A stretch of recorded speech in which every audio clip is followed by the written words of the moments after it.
ACCL आवास आवंटन में बड़ा खेल, आर्थिक लाभ के आरोपों से घिरा प्रबंधन। एसीसीएल विश्रामपुर क्षेत्र में जीएम यूनिट के अंतर्गत कंपनी आवासों के आवंटन को लेकर प्रबंधन एक बार फिर विवादों के घेरे में आ गया है।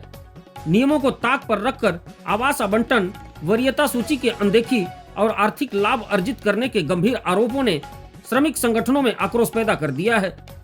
हालात यह है कि मामला अब केवल आंतरिक असंतोष तक सीमित नहीं रह गया है, बल्कि उच्च स्तरीय जांच और कार्रवाई की मांग तेज हो गई है।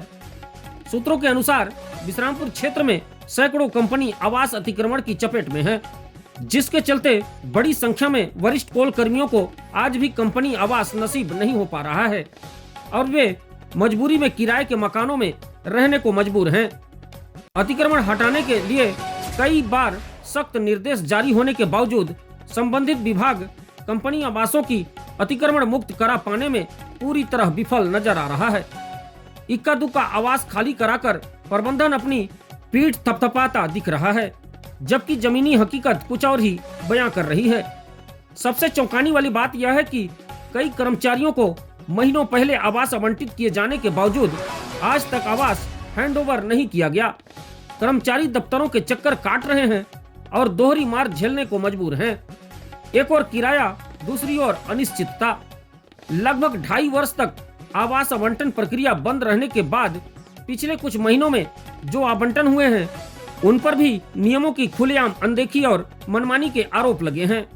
आरोप है कि आवास आवंटन समिति की अनुशंसा के बिना वरीयता सूची को दरकिनार कर कनिष्ठ कर्मचारियों को करीब 2.5 दर्जन आवास मनमाने ढंग से दे दिए गए। इस पूरे मामले को लेकर संयुक्त कोयला मजदूर संघ पहले ही मोर्चा खोल चुका है।